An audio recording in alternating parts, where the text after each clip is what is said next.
अस्सलाम वालेकुम। कैसे हैं आप सब? उम्मीद करती हूँ कि अल्लाह के फजल व करम से आप सब लोग ठीक ठाक होंगे। मैं भी ठीक हूँ, अल्लाह का शुक्र, अल्लाह का करम। और आप सबका रमज़ान कैसा गुज़र रहा है?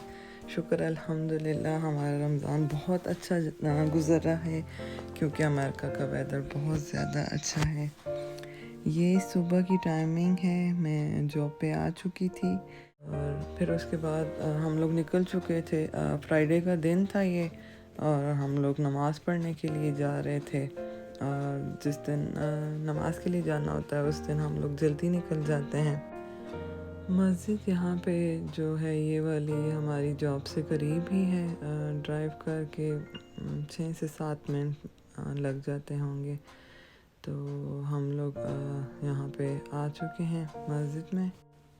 यहाँ पे आपने देखी होगी पुलिस की गाड़ी। तो यहाँ पे जब भी हम आते हैं तो यहाँ पे एक ऑफिसर खड़ा हुआ होता है क्योंकि मस्जिद के बाहर जो पार्किंग होती है वो फुल हो जाती है। तो फिर सामने ही यहाँ पे चर्च है। तो फिर हमें चर्च में वाली जगह पे पार्क करना पड़ता है, गाड़ी हमें पार्क करनी पड़ती हैं। तो वो रोड क्रॉस करके जाना पड़ता है। तो ऑफिसर खड़े होते हैं कि जो पैदल चलने वाले लोग होते हैं वो उनकी हेल्प करते हैं। is da'watul mazlum, the one that is being oppressed, when he calls out to Allah subhanahu wa ta'ala against those who are oppressing him. We ask Allah subhanahu wa ta'ala that he give aid to our माशाल्लाह Friday का weather बहुत अच्छा था। आप ये देखें कैसे बादल आए हुए हैं। और हम लोग ग्रोसरी के लिए आ चुके थे। यूजली मैं फ्राइडे को ही ज़्यादातर ग्रोसरी करती हूँ क्योंकि सैटरडे को मेरे बहुत सारे काम होते हैं, मेरी बहुत सारी कुकिंग होती है। तो संडे को हस्बैंड का ऑफ होता है तो मैं ट्राई करती हूँ कि मैं अपने काम जो हैं कुकिंग के या क्लीनिंग के, मैं कोशिश करती हूँ कि मेरे अपने सारे काम जो हैं वो सैटरडे वाले दिन फिनिश कर लूँ। और फिर उसके बाद हम लोग आ चुके थे अपना बाज़ार पे। यहाँ पे मुझे कुछ सब्ज़ियाँ वगैरह लेनी थी और मुझे याद है जब मैं इधर आई थी तो तब यहाँ पे ये अपना बाज़ार नहीं था।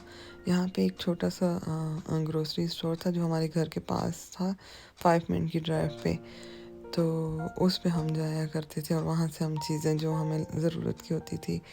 और मीट की शॉप यहाँ पे नहीं थी। उसके लिए हमें दूर जाना पड़ता था मीट लेने के लिए। तो वो हम बेंसलम जाते थे तो वहाँ पे हमें 35 मिनट की ड्राइव हुआ करती थी। तो फिर हम वहाँ से फिर होल मंथ का जो मीट हमें चाहिए होता था हम लोग बकरा ऑर्डर कर देते थे और उसके साथ जो भी चिकन वगैरह चाहिए होता था और मीट जो बीफ का चाहिए होता, जो जो भी न्यारी के लिए जो, तो वो पूरे मंथ का हम लोग ऑर्डर कर देते थे। और मेरे हस्बैंड मुझे बता रहे थे देसी घी और उसके ऊपर लिखा हुआ था मेड इन पाकिस्तान। तो बहुत दिल खुश हो जाता है पाकिस्तान की कोई भी चीज़ यहाँ पे देख के। और यहाँ पे शान मसाले और नेशनल के मसाले अभी हमें इजीली मिल जाते हैं। ये जब से अपना बाज़ार हमारे घर के पास ओपन हुआ है तो हमारे लिए बहुत आसानी हो गई है। और साथ ही वही जहाँ पे हम लोग मीट लेने जाते थे हमें हाफ़ आवर लग जाता था, वो भी हमारे घर के पास ओपन हो चुका है। उसके बाद हमारे लिए बहुत इजी हो गया था।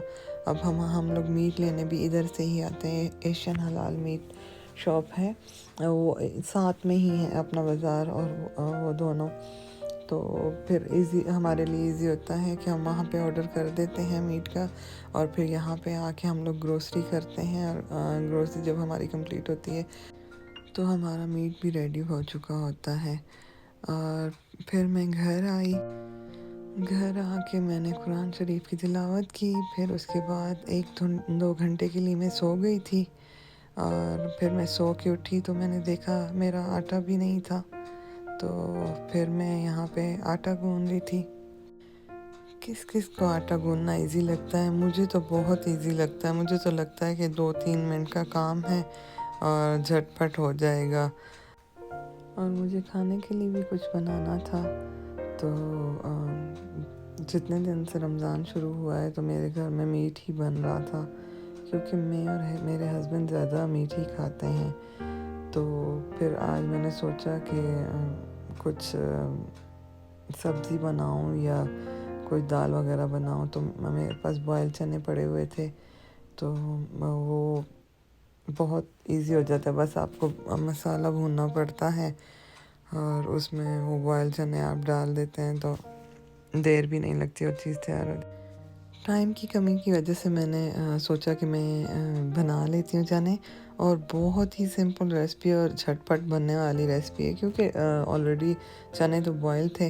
तो उसमें सबसे पहले मैंने प्याज लिए, उसमें टमाटर डाल ले, और फिर उसमें मैंने नमक, मिर्ची और कुटी लाल मिर्च और ज़ीरे का पाउडर था, और सूखे धनिए का पाउडर मैंने डाला, और इसकी अच्छी तरह से मैंने भुनाई कर दी।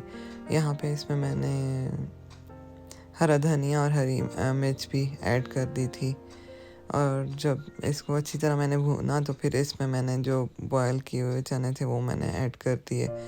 और ये चने बॉयल किए हुए थे, इसको बिल्कुल भी टाइम नहीं लगा। और जिस दिन ग्रोसरी के लिए चली जाऊँ तो उस दिन मेरी देर हो जाती है, क्योंकि बहुत सारा टाइम ग्रोसरी पे भी लग जाता है। तो मुझे मैनेज करना थोड़ा मेरे लिए मुश्किल हो जाता है, तो फिर मुझे हस्बैंड की हेल्प लेनी पड़ती है। तो यहाँ पे मैंने पकौड़े का मसाला बना दिया था, और मैंने अपने हस्बैंड को बोला था कि आप आके मेरी हेल्प कर दें। तो उन्होंने फिर पकौड़े तलने में मेरी हेल्प की, तो मैंने साथ में फ्रूट चाट बना लिया था। फ्रूट चाट बनाने के बाद फिर मुझे रोटी बनानी थी। उसके बाद फिर मैंने रोटी बनाई। रोटी बनाने के बाद मैंने जल्दी टेबल सेट किया, क्योंकि टाइम बहुत कम रह गया था, और ये मेरा टेबल रेडी हो चुका है।